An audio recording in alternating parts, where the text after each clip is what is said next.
E na última semana fomos surpreendidos com o anúncio de funcionários ligados à administração Joe Biden e também de autoridades ligadas ao governo do Iraque, de que os Estados Unidos e o Iraque estavam chegando muito próximo de um acordo histórico para retirar as tropas americanas do Iraque após 10 anos de permanência das tropas americanas no país.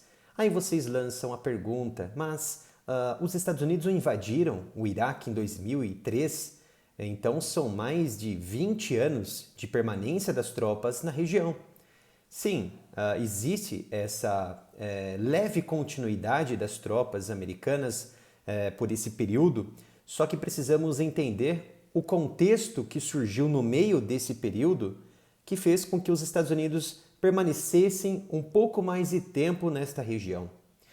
E é interessante que nesse desenrolar de conflitos, de fornecimento de equipamentos, treinamento para as forças iraquianas, é preciso entender que uma saída de tropas como a dos Estados Unidos, muito bem preparadas, treinadas, com equipamentos de última geração e tecnologia de inteligência, é preciso você construir um mecanismo progressivo de controle em todos os domínios possíveis para as forças iraquianas.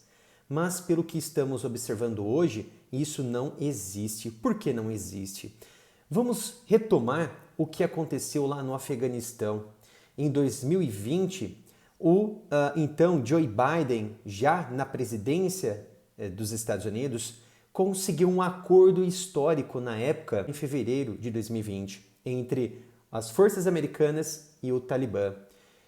A princípio, isso dava uma grande oportunidade para os americanos saírem do Afeganistão e manterem ali o poder dos afegãos nas mãos do então presidente da época, Ashraf Ghani, do líder da época, Ashraf Ghani, e os talibãs, os terroristas do Talibã ficariam estacionados em alguns pontos das periferias ali das montanhas do Afeganistão, em algumas vilas, porque, queira ou não, eles são tribos. Então, para você lutar contra tribos, com indivíduos tribais, é muito difícil. É quase impossível você eliminá-los de forma completa, como aconteceu na luta contra o ISIS na Síria e no Iraque. Então, quando eles forjaram essa aliança entre eles, qual foi o maior erro de todos os tempos de Joe Biden e que ele pode cometer novamente nessa questão envolvendo o Iraque? É que quando foi feita esta proposta para o Talibã e o Talibã aceitou, o que os Estados Unidos fizeram que o Talibã aceitasse isso? Eles iriam parar de bombardear postos de comando e controle de lançamentos de foguetes, de treinamento e recrutamento do Talibã e até mesmo centros logísticos do Talibã.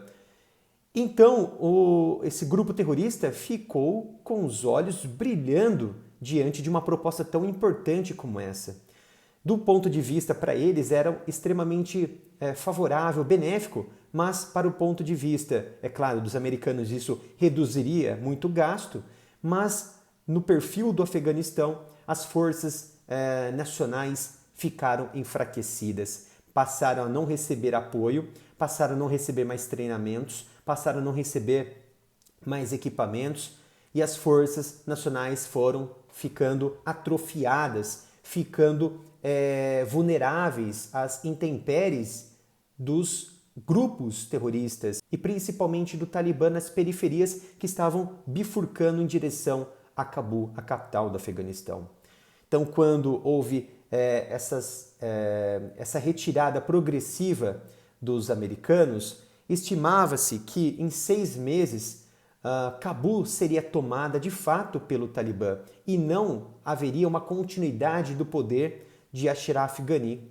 E como que os Estados Unidos, sabendo disso, mantiveram essa retirada mesmo que progressiva das forças americanas, já que eles invadiram em 2001, continuaram as guerras, continuaram os conflitos, não acharam nada que eles queriam achar, Ah, mas eles deram oportunidade para os terroristas da Al-Qaeda permanecerem na região. Então eles foram invadidos por conta disso, por conta lá do 11 de setembro. Tudo bem, não vamos entrar neste mérito, mas no mérito de você retirar as tropas tão importantes americanas que mantinham o controle absoluto do território e afastando o controle do Talibã, dando praticamente uma porteira aberta para eles invadirem a região e infiltrasse de fato no governo e derrubasse em 2021 a capital Cabul, o governo de Cabul, governo do presidente Ashraf Ghani. E é importante eu destacar aqui como que se deu essa rápida transformação do aspecto de governo, de um governo republicano do Afeganistão para um governo de um emirado islâmico com o controle absoluto nas mãos do Talibã. O Oriente Médio, principalmente os árabes, os islâmicos, principalmente esses indivíduos ligados ao Talibã, eles sempre foram contra o que eles falam de mundo imperialista, mundo americano, vamos dizer assim, ou mundo ocidental. Inclusive, eles juram morte aos ocidentais, etc. De fato, eles passaram a utilizar as redes sociais, as redes de comunicação globais, para exatamente manobrarem a sua estratégia de retomada de controle de todo o Afeganistão. Então foi graças às redes sociais que eles foram se mobilizando, foram se posicionando, fazendo estratégia de guerra e facilmente chegaram a regiões importantes nas imediações da capital Cabul em 2021 e assim posteriormente conseguiram tombar o governo de Ashraf Ghani. Então, foi um erro tremendo que agora, muito provavelmente, Joe Biden está repetindo com essa proposta e também esse acordo que já está muito avançado e provavelmente já deve estar pronto com o Iraque. Só que é importante também eu destacar aqui alguns benefícios dessa proposta, desse projeto de acordo e retirada das tropas americanas.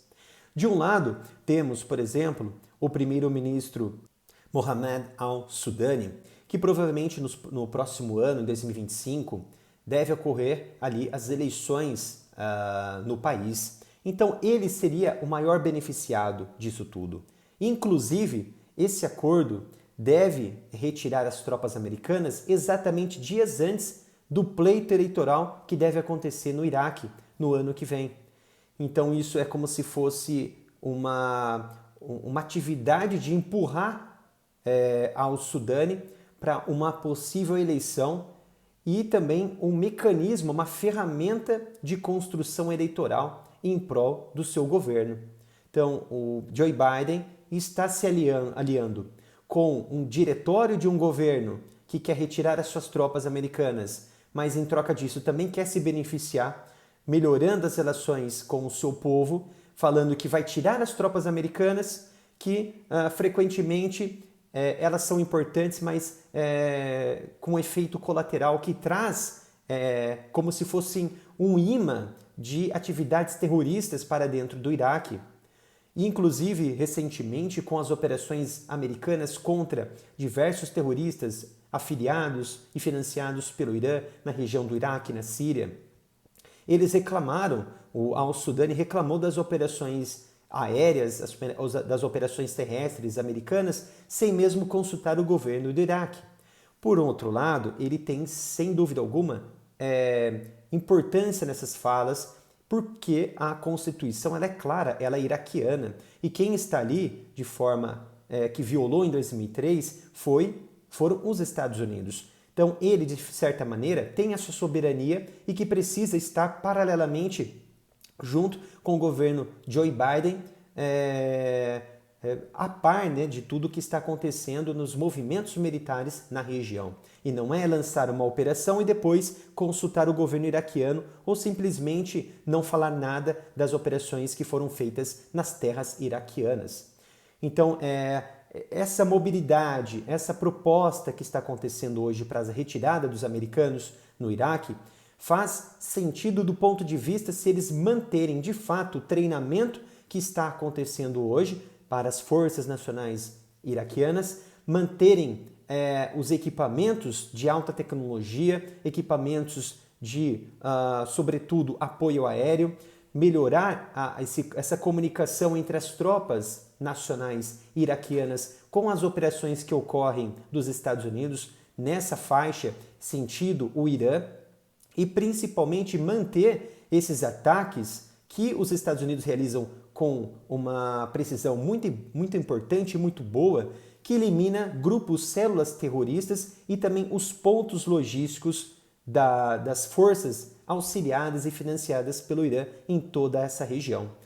No entanto, entramos num outro processo. Como tínhamos lá o Talibã na região do Afeganistão, temos agora o ISIS, que vem crescendo as suas atividades terroristas por toda a faixa norte e também nordeste, mais ao norte ali do Iraque em direção à Síria. Nos últimos meses, de janeiro a julho deste ano, houve quase 200 ataques reivindicados pelos terroristas do ISIS contra unidades militares dos Estados Unidos, do Iraque, na Síria, propriamente também do governo de Bashar al-Assad na Síria, e isso incomodou os americanos. E o comandante geral, o comandante do Comando Central americano, responsável pela região do Oriente Médio, que é o general Kurila, ele enalteceu o trabalho em conjunto do Iraque e dos Estados Unidos no combate a esses terroristas e a importância da permanência dos americanos, dizendo que há uma realidade de fato, um crescimento cada vez mais deste califado, que é o califado islâmico radical do ISIS, e que está assolando diversas províncias na região norte do Iraque. Então já é uma sinalização para o governo Joe Biden pensar muito bem sobre como ele vai retirar essas tropas de forma progressiva, sem ao menos prejudicar as forças de combate do Iraque contra esses terroristas, que pode crescer na região e também prejudicar o andamento da estabilidade dessa região, que já vem sofrendo muitas influências persas, muitas influências do Irã, que vem causando diversas instabilidades na geopolítica da região, com esses ataques desses grupos de filiação, desses grupos financiados pelos persas, pelos ayatollahs. Imagina só se as tropas americanas se retirarem de fato, como aconteceu em 2013 do Iraque, retornando em 2014 para combater o ISIS logo após a ascensão praticamente em todo o Oriente Médio e com os tentáculos esbarrando principalmente na Europa e também dentro dos Estados Unidos, sendo obrigado a coalizão internacional liderada pelos Estados Unidos intervirem novamente, adentrar em 2014 no Iraque. Por isso que essa intervenção americana atualmente presente no Iraque já dura mais de 10 anos. Então é preciso observar que deve acontecer uma retirada das tropas, sem dúvida, esse acordo já deve estar formalizado. Só precisa do que? De um anúncio de ambas as partes, tanto de Bagdá quanto de Washington. Mas é preciso manter o treinamento dessas tropas, manter o fornecimento de apoio material, bélico, de inteligência principalmente, e assim, para que não haja esse retorno do ISIS e um avanço possível sobre o governo de Bagdá, de al-Sudani. Então era esta análise que eu queria trazer para vocês hoje sobre essa questão da proposta de retirada das tropas americanas do Iraque. Não se esqueça de se inscrever, ativar as notificações, curtir e compartilhar o vídeo para não perder nenhum conteúdo. Obrigado pela sua presença e nos vemos no próximo vídeo aqui no canal.